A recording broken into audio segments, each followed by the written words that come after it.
Bonjour à tous, j'espère que vous allez bien. Aujourd'hui ce sera une vidéo Best of 2012 dans laquelle je vais vous parler de mes plus gros coups de cœur de l'année et de quelques flops parce qu'évidemment il y en a. Alors le méga coup de cœur de l'année, il s'agit de La déesse des petites victoires de Yannick Granek aux éditions Anne Carrière.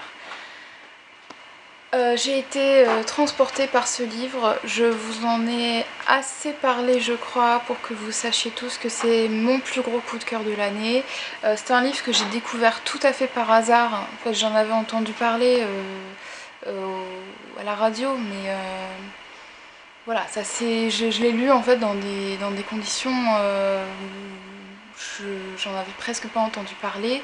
Je me suis laissée convaincre par le quatrième de couverture et alors j'ai vraiment pas été déçue. C'est un magnifique livre, c'est un livre très touchant sur l'amour, sur le don de soi, sur le sacrifice qu'une femme peut faire pour son homme. Voilà, c'est extrêmement bien écrit, c'est magnifique. Voilà, je vous laisse lire ma chronique sur mon blog. Et puis je ne peux que vous le recommander vivement. La découverte de l'année. Je crois que je vous en ai assez parlé également, vous devez avoir une petite idée. Il s'agit de la saga The Walking Dead, tant en comics qu'en livre. Je devrais même ajouter la série télé puisque c'est vraiment par ce biais-là que j'ai découvert cette saga, même si la série télé est une adaptation du comics. Donc là, bon, la série télé, vous savez tout ce que c'est. Voilà, c'est ma série du moment, même s'il y a un mi-saison qui commence à me frustrer pas mal, mais j'arrive quand même à détourner mon attention et je lis en fait voilà, la saga comics qui est géniale, vraiment très très très bien. C'est même une série qui va me réconcilier en fait avec le comics puisque j'avais pas mal de mal sur ce genre là et là ça passe tout seul, donc c'est magnifique. Et puis je vous parle aussi très rapidement de la trilogie en fait The Walking Dead en livre, donc qui est éditée au livre de poche. Pour le moment, il y a deux livres, deux tomes qui sont sortis sur cette trilogie. Donc c'est une trilogie qui est écrite à quatre mains, mais coécrite en fait par Robert Kirkman, le fondateur, le créateur en fait de The Walking Dead. Qui est centré en fait sur le personnage du gouverneur. Là je vous montre le tome 2, La route de Waterbury, puisque je n'ai pas le tome 1 sous la main. Le tome 1 s'appelle L'ascension du gouverneur et ça a été un gros coup de cœur pour moi cette année. Je vous redirigerai également vers ma chronique sur mon blog. Si vous ne l'avez pas encore lu, vous pouvez y aller, c'est génial. La meilleure surprise de l'année est attribuée à J.K. Rowling pour Une place à prendre. On l'attendait au tournant sur ce roman puisque c'est son grand retour après la saga Harry Potter. En plus, elle change tout à fait de genre puisque là, elle n'est plus en littérature jeunesse mais en littérature adulte. C'est un roman psychologique assez dur par certains côtés.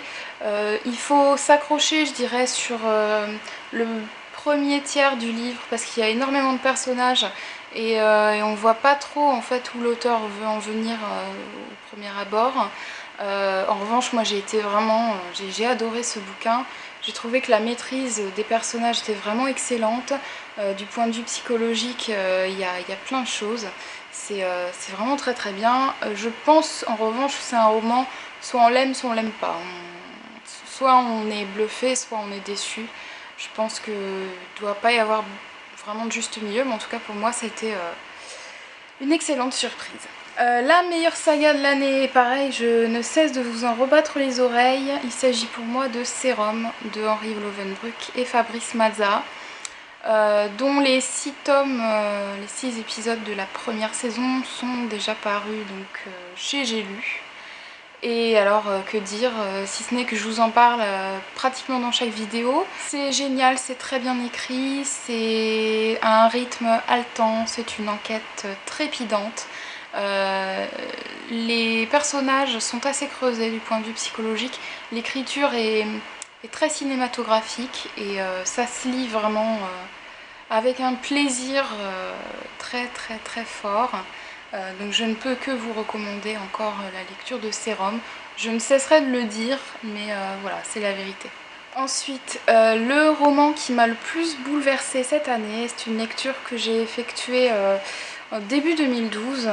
Il s'agit de Rien ne s'oppose à la nuit de Delphine de Vigan, qui est un livre très personnel et très poignant. J'ai trouvé que l'auteure était très courageuse de raconter son histoire, puisqu'il s'agit d'éléments vraiment autobiographiques, hein, puisque Delphine de Vigan raconte dans ce roman sa relation avec sa mère qui était atteinte de bipolarité et qui a fini par se suicider. C'est un roman très dur, assez brutal, très touchant, comme tous les romans en fait de Delphine de Vigan. Moi j'adore, je me retrouve toujours beaucoup en fait dans ces romans qui sont pourtant extrêmement tristes et toujours voilà, assez brutaux en fait. Si vous voulez, Delphine de Vigan a une écriture où elle n'épargne pas son lecteur, elle fait pas dans la fioriture.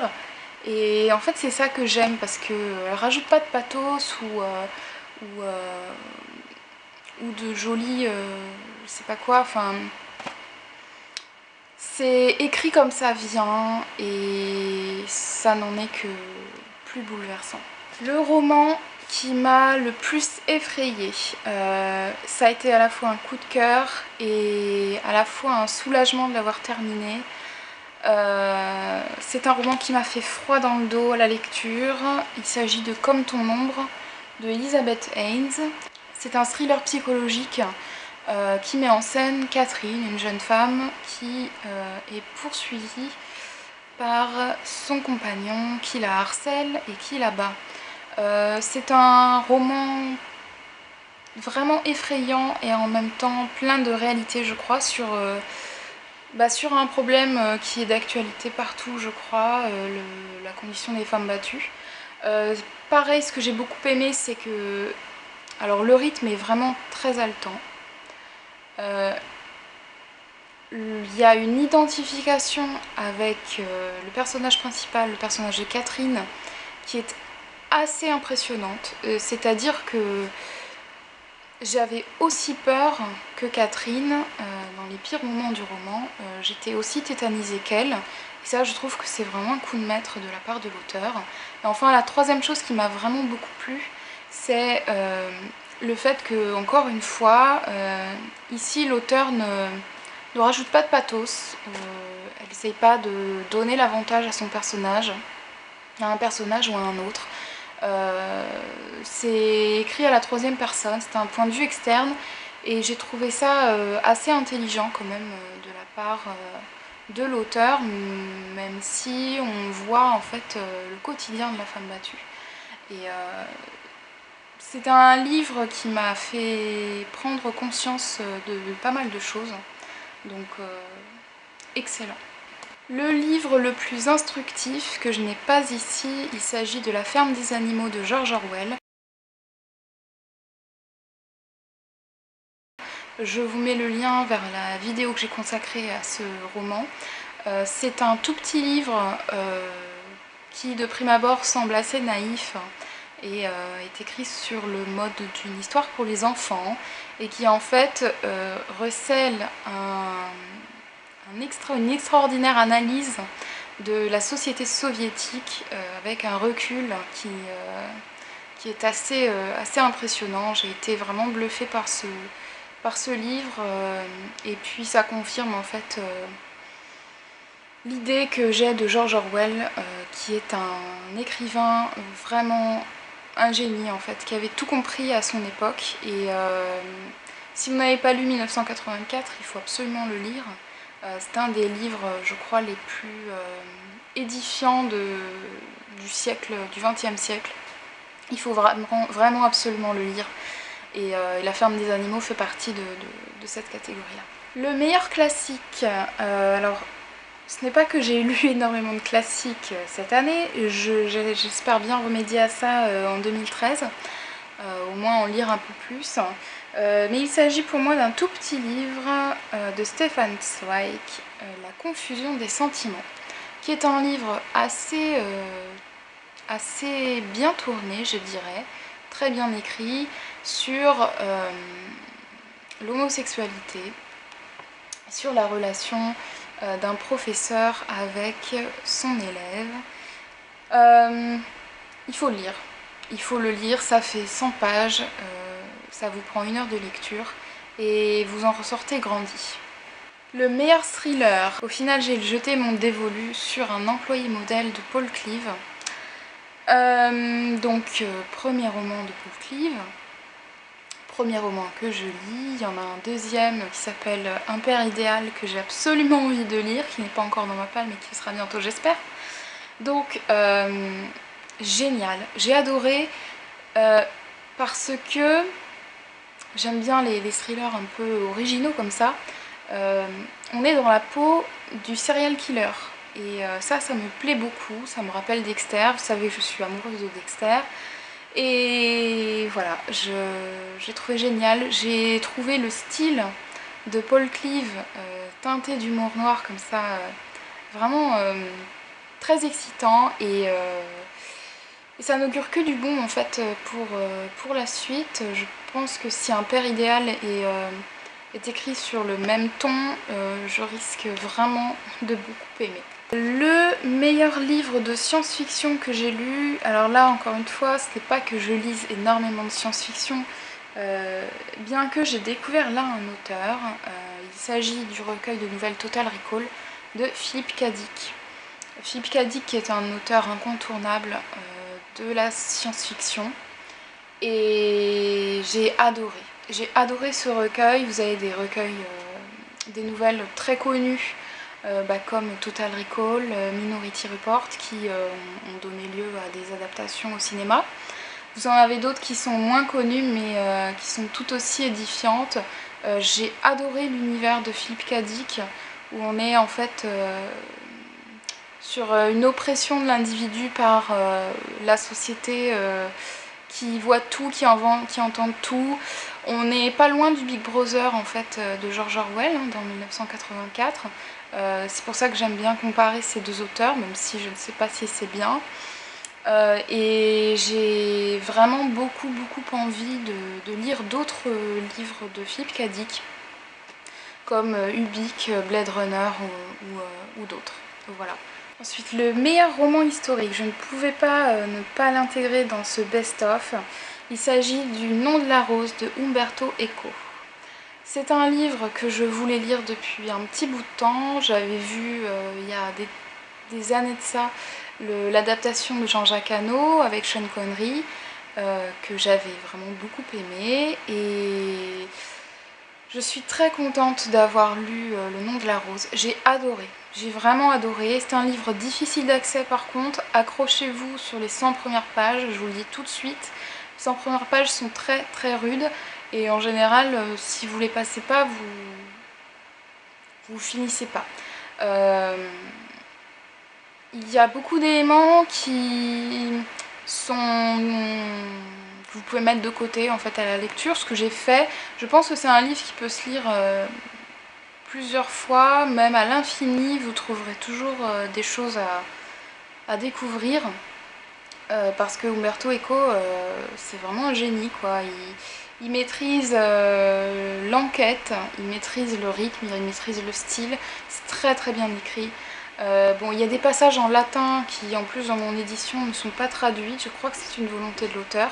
Donc ça, autant vous dire que j'ai sauté parce que j'ai fait grec. Donc le latin, ça me passe un peu là.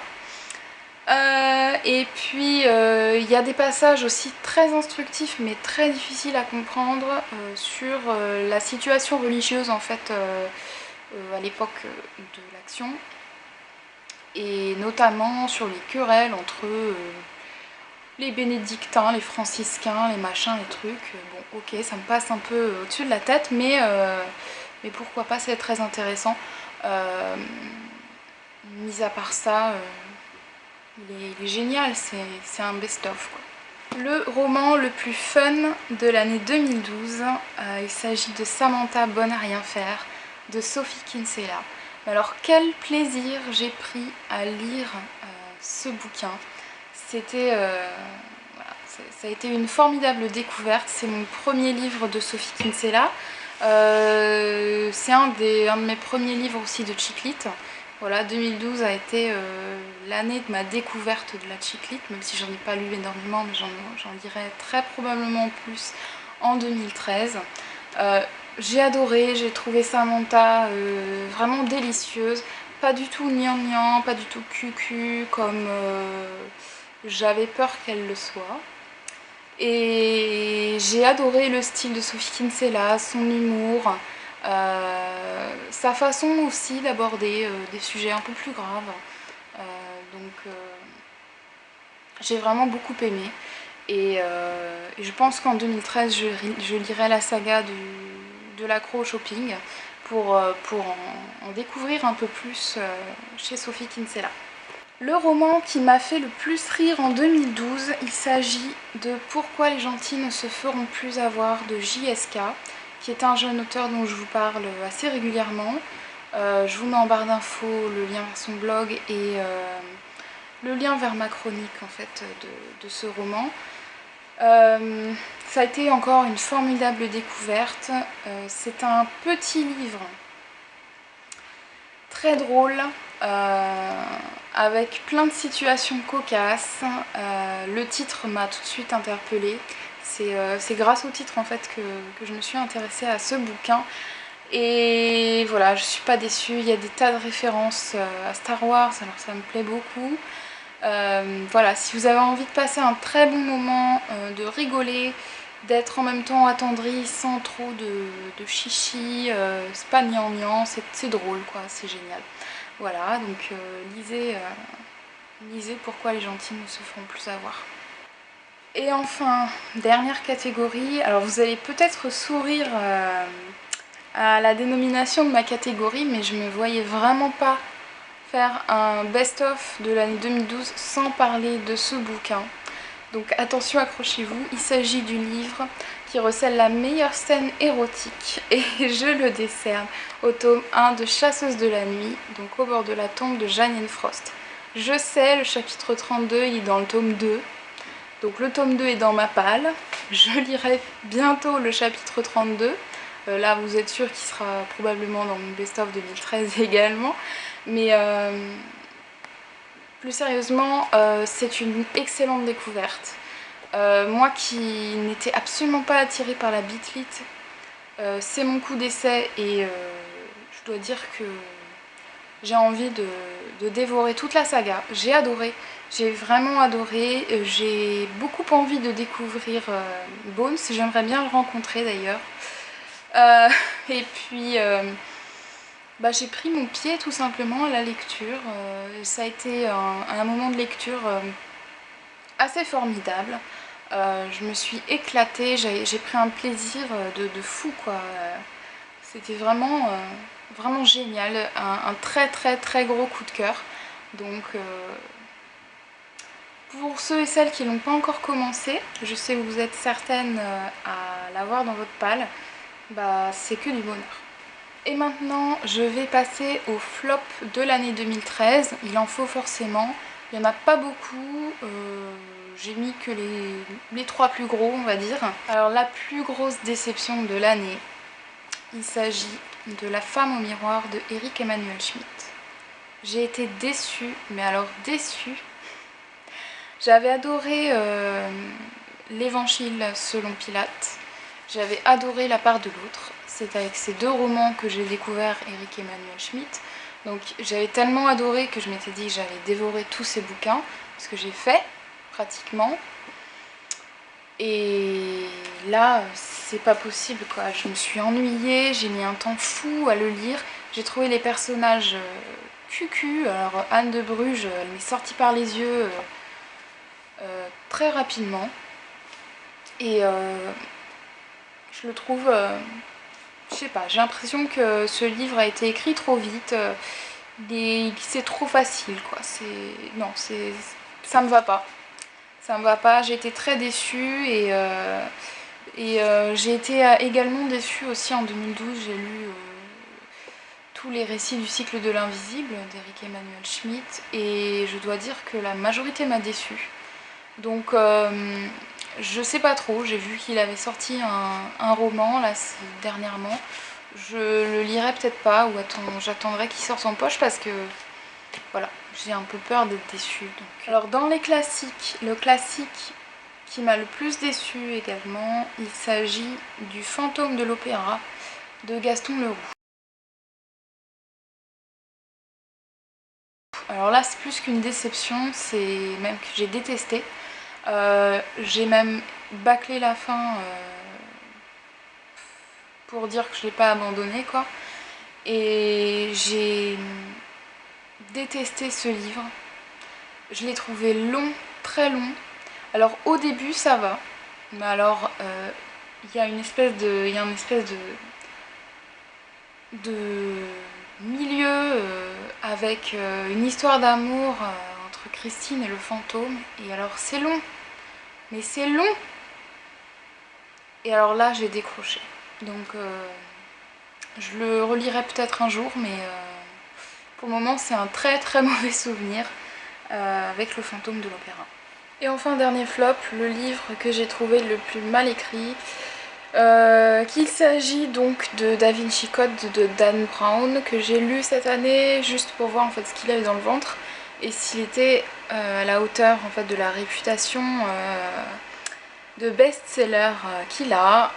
Pour moi la réponse est non, j'ai été très déçue par ce livre. Alors oui, il y a de bonnes énigmes, mais qui ne sont pas toutes vraisemblables. Je pense qu'il y a beaucoup d'imagination de la part de l'auteur, donc ça c'est un bon point. En revanche, j'ai trouvé que le style était vraiment très pauvre. D'un point de vue littéraire, c'est assez médiocre, il faut le reconnaître, c'est plutôt mal écrit. Et puis alors les personnages sont creux. Là c'est le cas de le dire, j'ai été vraiment presque agacée par Sophie qui est censée être une grande scientifique et qui a parfois des réactions, mais alors on se demande si elle réfléchit quoi. Donc, c'est vrai que sur le traitement des personnages, ça mérite un peu mieux je trouve. Bon voilà. Il s'agit d'une lecture qui est très bien pour se détendre, pour la plage par exemple. Parce qu'en plus ça se lit très très bien quoi, c'est ça le truc. Ça se lit vraiment très bien mais c'est assez médiocre. Donc pour moi c'est vraiment pas à la hauteur de la réputation qui a été faite de ce livre. Je suis en revanche contente de l'avoir lu pour savoir ce qu'il y a dedans. Mais c'est pas du tout le meilleur roman à énigmes qui existe. Et voilà, c'est tout pour mon best-of de l'année 2012, c'est tout pour mes coups de cœur et pour mes flops. J'espère que cette vidéo vous a plu, que vous ne vous êtes pas assoupi en route, parce que c'était un peu long, je m'en excuse. Faites-moi part de vos commentaires, questions, suggestions, dites-moi quels ont été vos coups de cœur, quels ont été vos flops en 2012. Et moi je vous retrouve très bientôt dans une prochaine vidéo. Ciao!